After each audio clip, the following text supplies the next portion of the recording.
Hello everyone, welcome to study tube.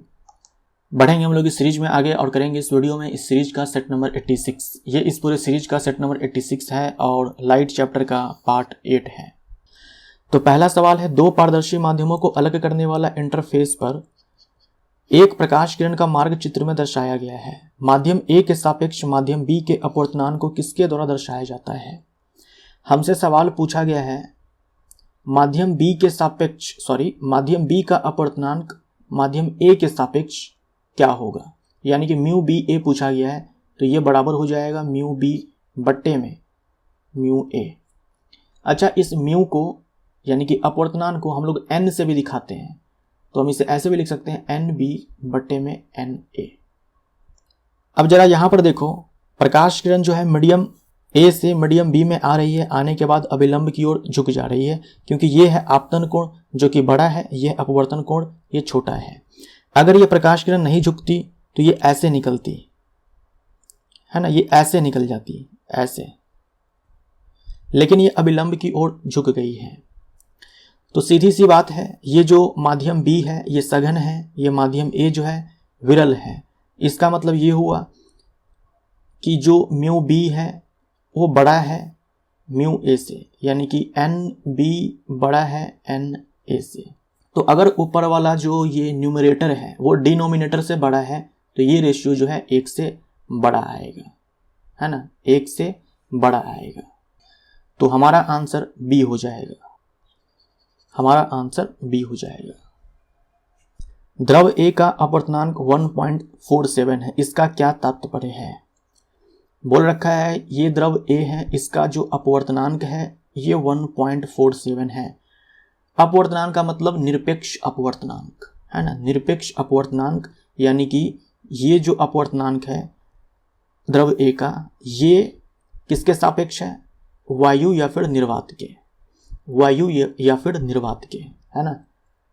और साथ में हम लोग ये भी जानते हैं कि ये जो म्यू ए है ये बराबर होगा किसके, वायु में या फिर निर्वात में प्रकाश की चाल बट्टे में ये जो द्रव है इसमें प्रकाश की चाल, ये जो द्रव है ए इसमें प्रकाश की चाल। तो हम यहां से ये लिख सकते हैं 1.47 इज इक्वल टू सी बट्टे में वी ए। यहां से हम वी ए लिख सकते हैं सी बट्टे में 1.47। द्रव ए में प्रकाश की चाल निर्वात में प्रकाश की चाल से 1.47 गुणी कम हो जाती है, बिल्कुल सही है। देखो, निर्वात में प्रकाश की चाल ये है या फिर वायु में प्रकाश की चाल ये है, लेकिन इस द्रव में प्रकाश की चाल कितनी हो चुकी है, ये जो निर्वात में प्रकाश की चाल है उसकी 1/1.47। तो ए विकल्प हमारा सही है। एक प्रकाश किरण माध्यम ए से माध्यम बी में प्रवेश करती है, परिणाम स्वरूप यह माध्यम बी में अभिलंब से दूर झुक जाती है। यह हमारा माध्यम एक है और ये हमारा माध्यम 2 है, यानी कि मीडियम 1 मीडियम 2। माध्यम ए से माध्यम बी में प्रवेश करती है प्रकाश किरण, ये ऐसे प्रवेश करती है, ये हमारा आपतन बिंदु होता है, यहां पर हम अभिलंब खींचते हैं और बोल रखा है कि ये अभिलंब से दूर की ओर झुक जाती है। तो मान लीजिए अगर इसका जो अपवर्तनांक है वो μ2 है, इसका जो अपवर्तनांक है वो μ1 है, तो अभिलंब से दूर झुक रही है, इसका मतलब साफ है कि जो μ2 है वो छोटा है, μ1 बड़ा है। कहने का मतलब ये जो माध्यम है ये विरल है और ये क्या है, सघन है। अगर अभिलंब से दूर झुक रही है प्रकाश किरण मतलब वो माध्यम जो है विरल है। हमसे पूछा है माध्यम ए के सापेक्ष माध्यम बी का अपवर्तनांक डैश होगा। माध्यम, अच्छा यहां पर ए बी नाम दिया है ना माध्यम का, ये माध्यम ए है, ये माध्यम बी है, तो माध्यम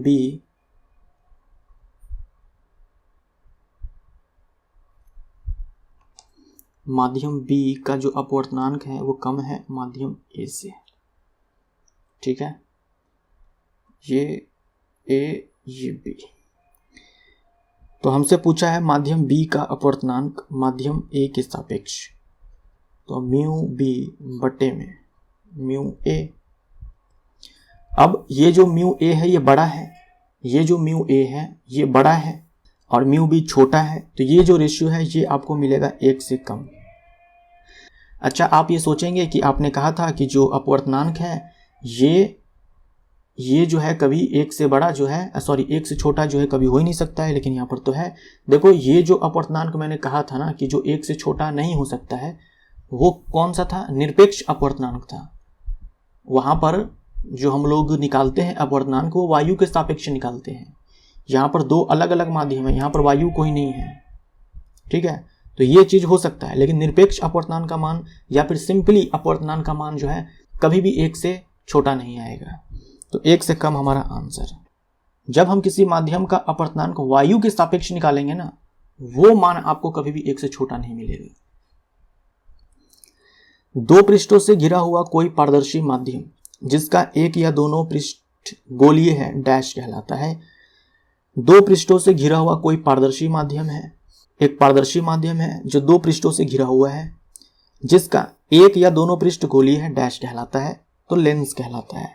यानी लेंस में कम से कम एक पृष्ठ तो गोलीय है ना, लिखा है ना, एक या दोनों पृष्ठ गोलीय, कम से कम एक पृष्ठ तो गोलीय होना ही है।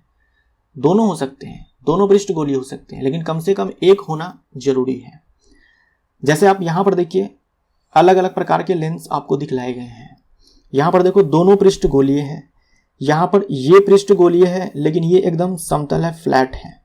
यहां पर दोनों पृष्ठ गोलीय है, यहां पर दोनों पृष्ठ गोलीय है, यहां पर ये पृष्ठ गोलीय है लेकिन ये समतल है, फिर यहां पर दोनों पृष्ठ गोलीय है।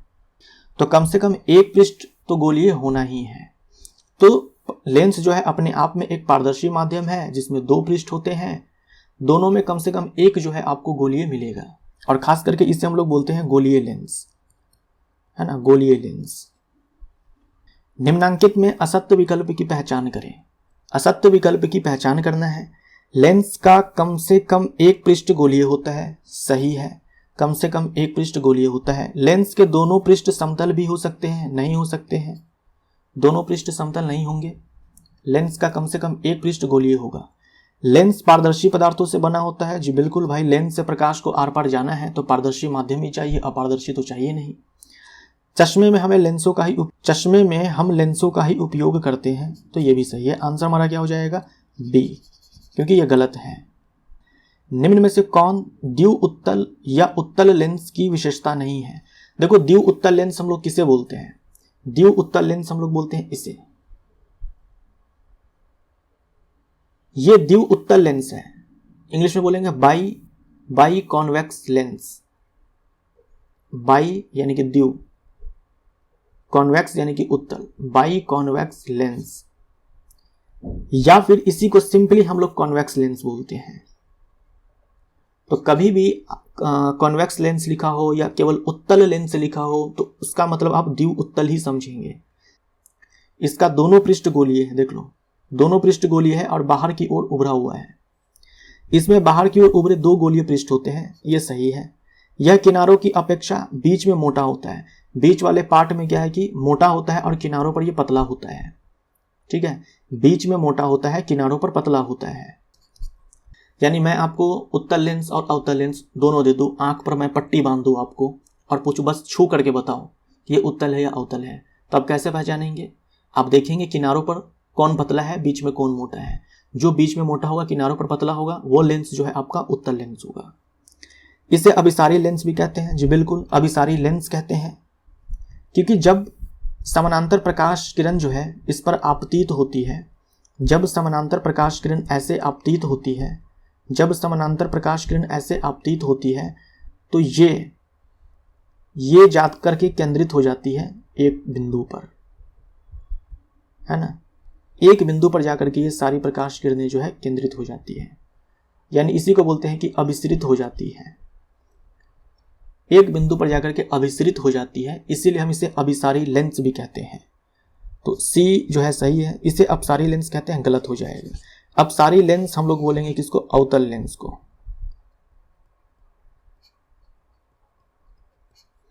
अभिसारी, अपसारी का मतलब मैंने आपको समझाया था दर्पण वाले में भी। अपसारी में क्या होता है, ऐसा प्रतीत होता है कि एक बिंदु से प्रकाश किरण निकल रही है, फैल रही है, लेकिन अभिसारी में क्या होता है, एक बिंदु पर जाकर के प्रकाश किरण मिलती है। जैसा कि इस पिक्चर में आपको दिखलाया गया है। प्रकाश किरण समानांतर होनी चाहिए, तभी जाकर के एक बिंदु पर अभिसरित ये किरणें होगी। उस विकल्प की पहचान करें जो द्वि अवतल लेंस या फिर सिंपली अवतल लेंस की विशेषता नहीं बताती है। द्वि अवतल लेंस देख लो किसको बोलेंगे हम, ये द्वि अवतल लेंस है। इसके भी दोनों पृष्ठ गोलीय होते हैं, लेकिन अंदर की ओर क्या होते हैं कि ये धसे होते हैं, अंदर की ओर ये धसे होते हैं। जैसे देखो अवतल लेंस हम लोग इसे भी बोलते हैं, ये भी अवतल लेंस है, लेकिन इसे हम लोग समतल अवतल लेंस बोलते हैं, प्लेनो कॉन्केव लेंस बोलते हैं, plano concave lens, plano concave lens बोलते हैं। लेकिन इसे हम लोग क्या बोलेंगे, by concave lens, by concave lens, या फिर इसी को हम लोग सिंपली बोलते हैं कॉन्केव लेंस। अगर कॉन्केव लेंस, अगर केवल अवतल लेंस लिखा हो तो इसका मतलब क्या होगा, द्वि अवतल लेंस, जिनके दोनों पृष्ठ गोलीय हैं। इसमें केवल एक ही पृष्ठ गोलीय है, अंदर की ओर धसा हुआ है, इसीलिए कॉन्केव लेंस तो है, लेकिन साथ में इसका एक पृष्ठ जो है बिल्कुल समतल है, फ्लैट है, इसलिए प्लेनो कॉन्केव लेंस है। लेकिन ये बाई कॉन्केव लेंस है, या फिर इसी को सिंपली कॉन्केव लेंस बोलते हैं। तो जैसे ही कॉन्केव लेंस बोले आपको अपने दिमाग में ये लाना है। इसमें अंदर की ओर वक्रित दो गोलीय पृष्ठ है, सही है, अंदर की ओर वक्रित दो गोलीय पृष्ठ है। यह बीच की अपेक्षा किनारों पर मोटा होता है। तो अगर छूकर बताना है कि ये उत्तल है या अवतल है, तो देखना किनारों पर ये मोटा होगा, बीच में पतला होगा, है ना, बीच में क्या होगा कि पतला होगा, बीच में पतला होगा, किनारों पर मोटा होगा, सही है। इसे अभिसारी लेंस कहते हैं, गलत हो जाएगा, इसे अपसारी लेंस भी कहते हैं, सही है। इसमें क्या होगा, प्रकाश किरण देखो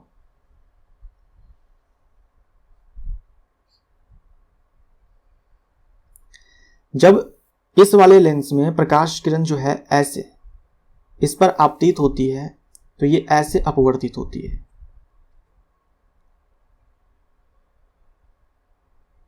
ये ऐसे अपवर्तित होती है। अब इस रे को जरा पीछे खींचो तो ये रे जो है एक बिंदु पर आकर के मिलती है पीछे खींचने पर।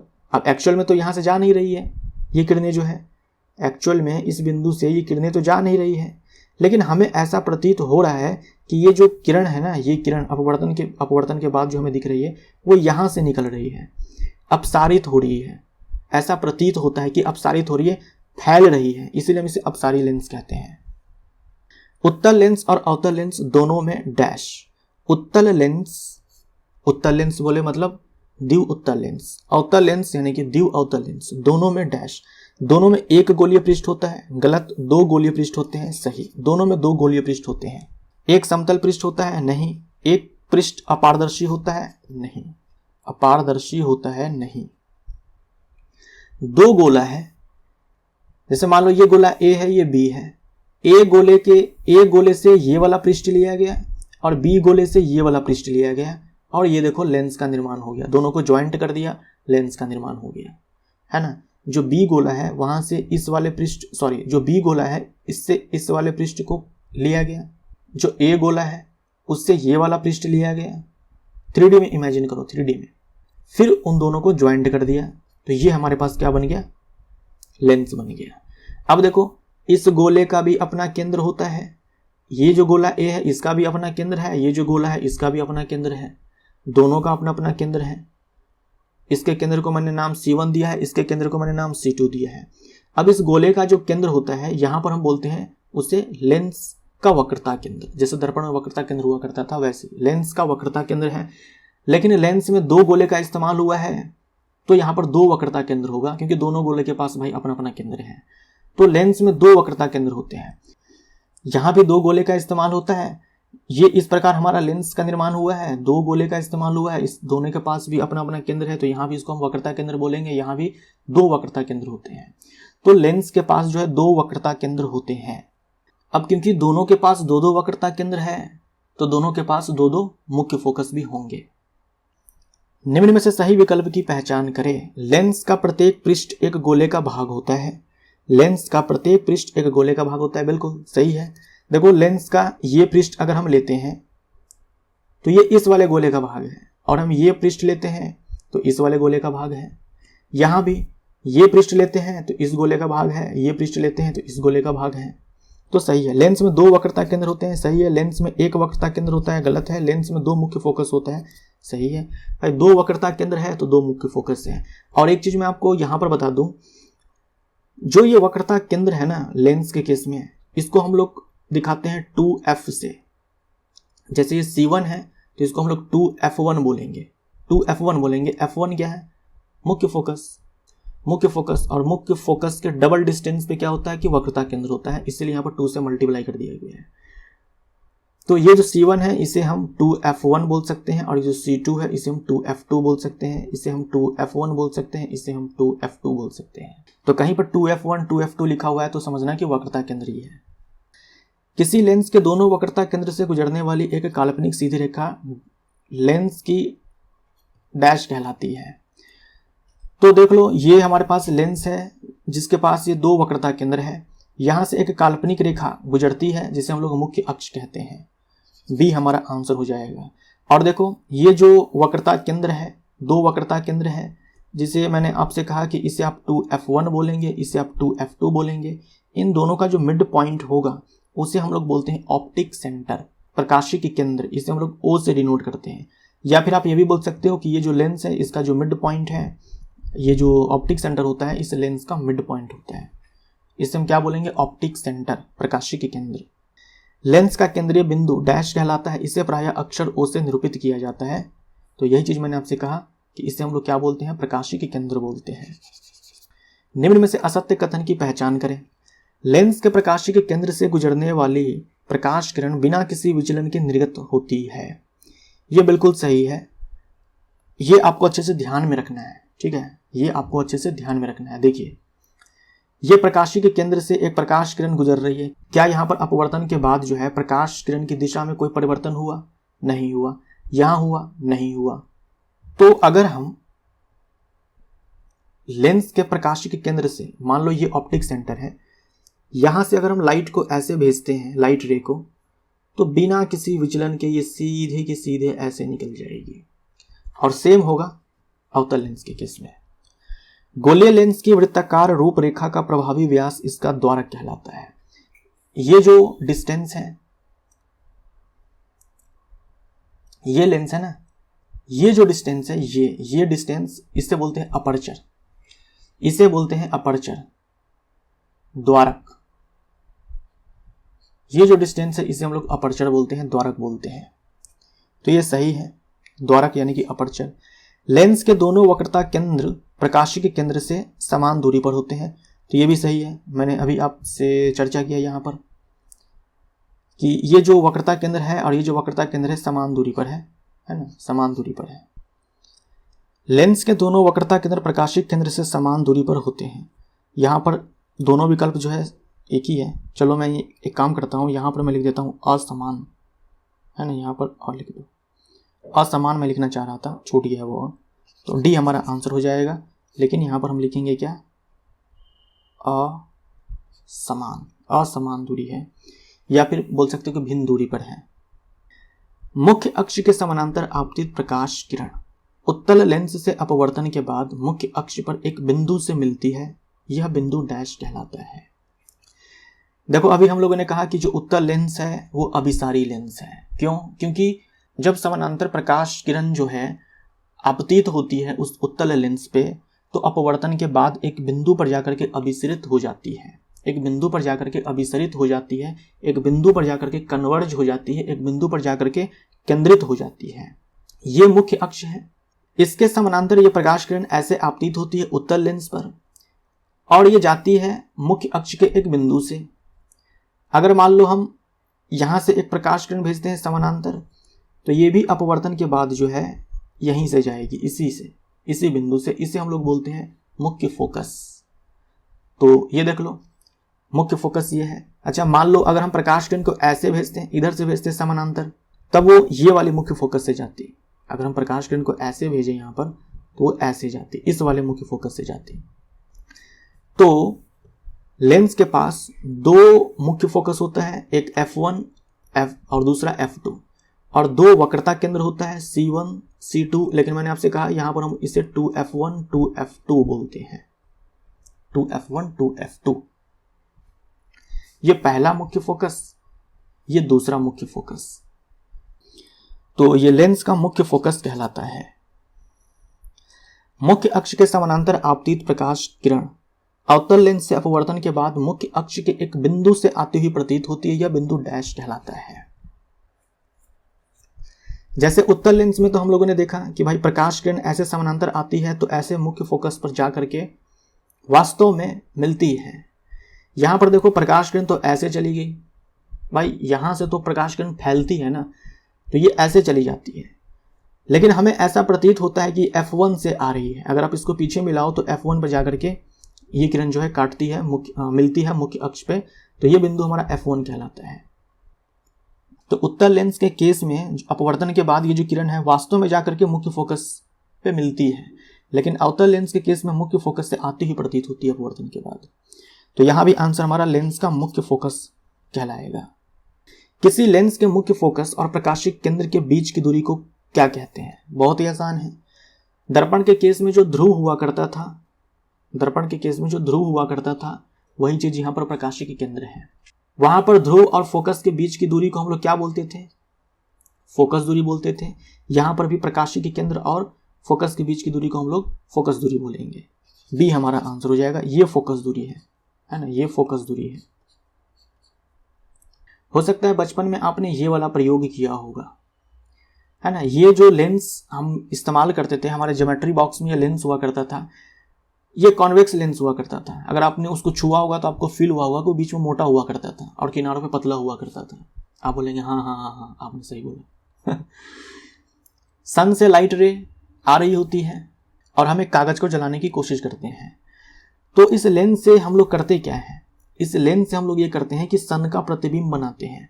वो जो छोटा सा आपको स्पॉट दिखता है, एक छोटा सा जो धब्बा दिखता है आपको यहाँ पर, वो एक्चुअल में क्या होता है? वो एक्चुअल में होता है सन का इमेज। जो सूर्य है जो कि अनंत पर है उसका प्रतिबिंब होता है, और अनंत से आने वाली जो किरणें होती है वो समानांतर होती है मुख्य अक्ष के, लेंस के मुख्य अक्ष के समानांतर होती है। यहाँ पर समानांतर दिखलाया नहीं गया है, लेकिन अनंत से आने वाली या सूर्य से आने वाली प्रकाश की किरणें जो होती है वो लेंस के समानांतर होती है। और क्योंकि ये उत्तल लेंस है तो समानांतर किरणों को ये क्या करता है? अपवर्तन के बाद ले जाकर के कन्वर्ज कर देता है मुख्य फोकस पे। तो ये जो बिंदु देखते हो आप, स्पॉट देखते हो, धब्बा देखते हो आप, उस सूर्य का प्रतिबिंब होता है। और कितनी दूरी पर होता है? फोकस दूरी पे होता है, यानी कि मुख्य फोकस पर होता है। निम्न में से गलत विकल्प की पहचान करें। मुख्य फोकस से गुजरने वाली प्रकाश किरण उत्तल लेंस से अपवर्तन के बाद मुख्य अक्ष के समानांतर निर्गत होगी। ये सही है। देख लीजिए, यहां पर हम लोगों ने क्या किया था कि भाई समानांतर भेजा था, अपवर्तन के बाद मुख्य फोकस से जाकर के गुजरा था। यहां पर समानांतर भेजा था, मुख्य फोकस से आती हुई ये किरणें प्रतीत होती थी। यहां पर हम उल्टा करेंगे, यहां पर हम मुख्य फोकस से होते हुए आपतित करवाएंगे तो अपवर्तन के बाद ये जाएगी मुख्य अक्ष के समानांतर। ठीक उल्टा हो जाएगा। इसमें क्या है, अगर हम प्रकाश किरण को ऐसे भेजेंगे जैसे कि ये मुख्य फोकस से होकर के जाए तो ये अपवर्तित हो जाती है मुख्य अक्ष के समानांतर। ये सारे पॉइंट्स इंपॉर्टेंट है, सवाल खूब आते हैं यहां से। तो अवतल लेंस के मुख्य फोकस पर मिलती प्रतीत होने वाली प्रकाश किरण अपवर्तन के बाद मुख्य अक्ष के समानांतर निर्गत होगी। सही है। लेंसों के लिए दर्पण से भिन्न चिन्ह परिपाटी को अपनाया जाता है। गलत हो जाएगा। चिन्ह परिपाटी के अनुसार सभी दूरियों को लेंस के प्रकाशिक केंद्र से नापी जाती है। सही है। देखिए, जो चिन्ह परिपाटी आपने दर्पण के केस में देखा, जो कॉन्सेप्ट आपने वहां पर लगाया, सेम कॉन्सेप्ट आपको यहां पर लगाना है। सेम कॉन्सेप्ट यहां पर लगाना है। वहां पर मूल बिंदु हुआ करता था दर्पण का ध्रुव, यहां पर मूल बिंदु हो जाता है कौन? प्रकाशिक केंद्र। ये ओ, ये प्रकाशिक केंद्र मूल बिंदु हो जाता है। तो एक बार मैं आपको याद दिला दूं, जो चिन्ह परिपाटी है,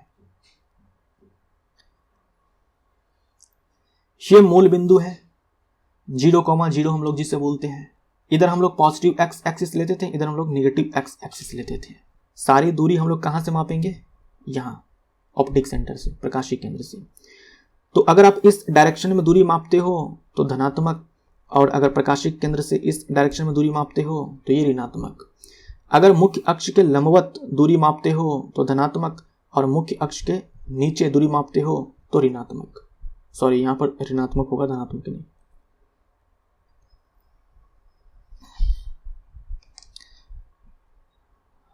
ऋणात्मक।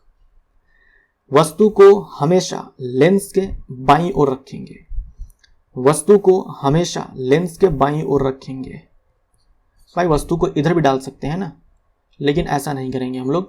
वस्तु को हम हमेशा लेंस के बाईं ओर डालेंगे, लेंस के बाईं ओर डालेंगे। यह समझने के बाद आप ये भी समझें, ये भी याद रखें, चाहे उत्तल लेंस हो चाहे अवतल लेंस हो, दोनों के लिए लेंस के सामने बना हुआ प्रतिबिंब जो होता है वो आभासी होता है। दर्पण से ठीक उल्टा हो जाएगा। दर्पण के केस में सामने बना हुआ प्रतिबिंब वास्तविक हुआ करता था, और यहां पर हो जाएगा वास्तविक। अगर हम अवतल लेंस की बात करें यहां पर, तो भी सेम होगा। जब प्रतिबिंब बनेगा लेंस के सामने, देखो सामने बोलने का मतलब मेरा ये होगा, सामने बोलने का मतलब ये होगा जिधर वस्तु है उधर, जिधर वस्तु रखेंगे हम लोग बाईं ओर उधर। ये बाईं ओर है, लेफ्ट साइड है, और ये हमारा राइट साइड है। तो जब भी मैं बोलूं सामने मतलब वस्तु की तरफ। अवतल लेंस में क्या होगा, ये उत्तल लेंस है, ये अवतल लेंस है। अवतल लेंस में क्या होगा, प्रतिबिंब का निर्माण जो है हमेशा जो है वस्तु की ओर ही होता है, हमेशा जो है आभासी होगा। इधर प्रतिबिंब नहीं बनेगा कभी भी, ठीक है, ये केवल आभासी बनाएगा। अब देखो उत्तल लेंस की फोकस दूरी होती है धनात्मक। ये तो बहुत ही आसान है। दर्पण के केस में याद करो, उत्तल दर्पण फोकस दूरी धनात्मक, उत्तल लेंस भी बोल दे तो भी धनात्मक। एफ की बात कर रहा हूं मैं। अवतल लेंस की फोकस दूरी ऋणात्मक,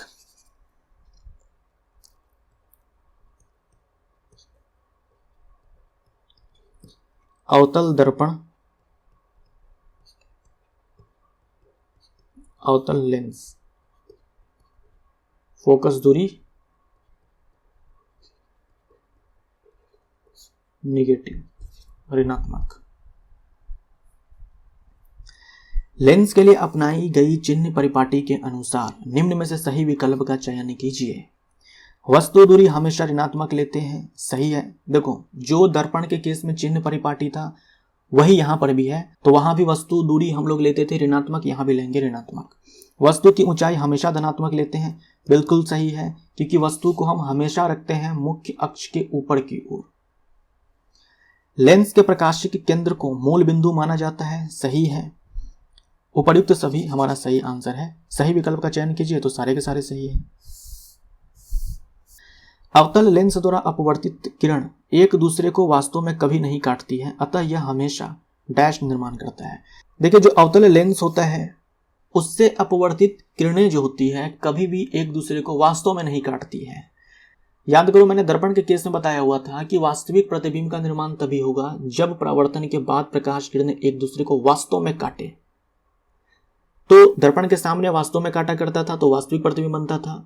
दर्पण के पीछे वास्तव में तो लाइट रे काट ही नहीं सकती है एक दूसरे को, क्योंकि पॉलिश्ड होता है, लाइट पार करके जाएगी नहीं, तो वहां पर आभासी प्रतिबिंब, क्योंकि वास्तव में नहीं काट रही थी। लेंस के केस में भी क्या होगा, लेंस के केस में भी सेम होगा। जब प्रकाश किरण एक दूसरे को वास्तव में काट दे तो वास्तविक प्रतिबिंब बनेगा, और अगर नहीं काट पाए तो आभासी प्रतिबिंब बनेगा। तो अवतल लेंस के केस में क्या होता है, अवतल लेंस के केस में कभी भी वस्तु को आप कहीं पर भी डालो, कहीं पर भी डालो। अवतल लेंस के केस में लेंस के बाईं ओर आप वस्तु को कहीं पर भी डालो, कहीं पर भी डालो, कभी भी वहां से निकलने वाली प्रकाश की जो किरण होगी अपवर्तन के बाद एक दूसरे को वास्तव में कभी नहीं काटेगी। देख लो आप, ये फैल जाती है ना, ये फैल जाती है, और हम उसको पीछे की ओर थोड़ा बढ़ाते हैं तो हमें ऐसा प्रतीत होता है कि यहां पर काट रही है, लेकिन वास्तव में तो नहीं काट रही है। इसीलिए अवतल लेंस हमेशा आभासी प्रतिबिंब बनाता है, और आभासी प्रतिबिंब सीधा होता है। तो आंसर हमारा ए हो जाएगा। यहां देख लीजिए, अगर आप वस्तु को अनंत पर रखते हो तो प्रतिबिंब का निर्माण जो होगा ये F1 पर होगा, मुख्य फोकस पर होगा, F1 पर होगा, अत्यंत छोटा होगा, बिंदु के आकार का, है ना।